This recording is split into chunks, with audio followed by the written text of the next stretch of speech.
ఈనాడు రాష్ట్రంలో కాంగ్రెస్ ప్రభుత్వం వచ్చి ప్రజలంతా సుఖ సంతోషాలతో ఉన్నారు. రేవంత్ రెడ్డి గారి నాయకత్వంలో, నల్లగొండ జిల్లా కోమటిరెడ్డి బ్రదర్స్ నాయకత్వంలో నల్లగొండ జిల్లాలో అందరూ కూడా చాలా సంతోషంగా ఉండరు. ఎందుకంటే గత ప్రభుత్వంలో ఎవరిని కలుద్దామన్నా కానీ ఎవరిని కలిసే పరిస్థితి లేదు, బాధలు చెప్పుకునే ఈయనే నాదుడు లేకుండా పోయింది. కాబట్టి ఇప్పుడు ఈ ప్రభుత్వం ఏ చిన్న పని అయినా కూడా ప్రతి వాళ్ళు స్పందించి మా ఎమ్మెల్యే గారు వేముల వీరేశం గారు వెంటనే ఏదైనా చెప్పంగానే ఎంబడే స్పందించి దాన్ని పరిష్కారం చేసే దిశలో ముందు ప్రయాణం చేస్తున్నాం. మేము ఈ మండలంలో మేము అత్యధిక మెజార్టీ ఇవ్వడం జరిగింది కాంగ్రెస్ పార్టీకి.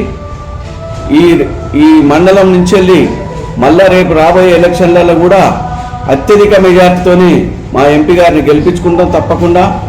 ఈ రాష్ట్రంలో కాంగ్రెస్ ప్రభుత్వం వచ్చినాక ప్రజలు కూడా గ్యారంటీలు 6 గ్యారంటీలు అంటే ఇమ్మడే 2 గ్యారంటీలు అయిపోయినాయి. ఇంకో 2 గ్యారంటీలు కూడా 27, 28 ప్రాంతాన అవి కంప్లీట్ అయితే తప్పకుండా నమ్మకం ప్రజలలో ఉంది. కొంతమంది అపోహలు రైతు బంధు పడతలేదని అంటున్నారు. ఇప్పుడే అంత లూట్ చేసిపోయిన గవర్నమెంట్తోని అంత సర్ది చాలా జాగ్రత్తగా ఎక్కడ కూడా ఏ ఇబ్బందులు రావద్దని ముఖ్యమంత్రి గారు నిశలు కష్టపడి ప్రయత్నం చేస్తున్నారు.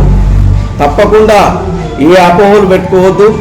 కాంగ్రెస్ గవర్నమెంటు ప్రజా పరిపాలన గవర్నమెంటు తప్పకుండా అన్ని గ్యారంటీలు నెరవేరుస్తుంది. కాకపోతే 1 by 1 తప్పకుండా ఫుల్ఫిల్ అవుతుంది. కాబట్టి ఎవరు కూడా అపోహలు పెట్టుకోవద్దు. ఏ స్కీమ్ అయినా అందరికీ పేదవాళ్లకు ఇవ్వడానికి కాంగ్రెస్ పార్టీ గతంలో 9 సంవత్సరాలు కూడా ఎవరికి కూడా గృహలక్ష్మి స్కీమ్ రాలే, డబుల్ బెడ్రూమ్ అని.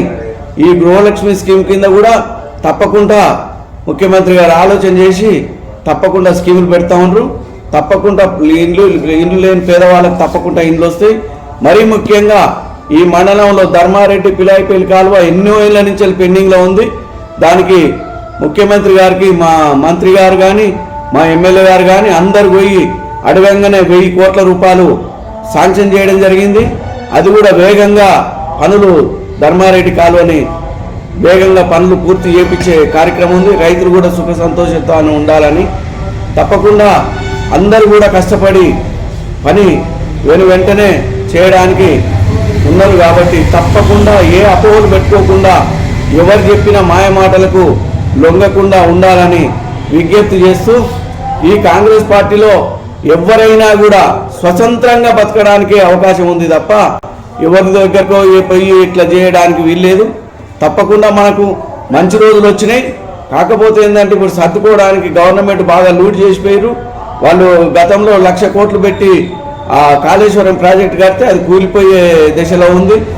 కాబట్టి అన్నీ కూడా ఏ పని చేసినా కూడా ముఖ్యమంత్రి గారు వేస్ట్ కావద్దు, ప్రజల సొమ్ము 1 రూపాయి కూడా వేస్ట్ కావద్దని ఆయన అహర్నిశలు ప్రతి వాళ్ళు కూడా కష్టపడతా ఉంటారు. కాబట్టి అందరు మంత్రులు కానీ ఎమ్మెల్యేలు కానీ ప్రతిదీ కూడా ఆచితూచి జాగ్రత్తగా వేస్ట్ కావద్దు డబ్బు అని చెప్పి చేస్తూ, అంతకుముందేమో వాళ్ళ కుటుంబ పరిపాలన ఉండే, ఇప్పుడు అంత ప్రజా పరిపాలన అందరిని కలుపుకొని చేస్తున్నందుకు మరీ ముఖ్యంగా గవర్నమెంట్కు చాలా ధన్యవాదాలు తెలియజేస్తూ సెలవు తీసుకుంటాం. గతంలో బీఆర్ఎస్ పార్టీ ప్రభుత్వంలో మిషన్ ప్రతినిధులు వచ్చినట్టు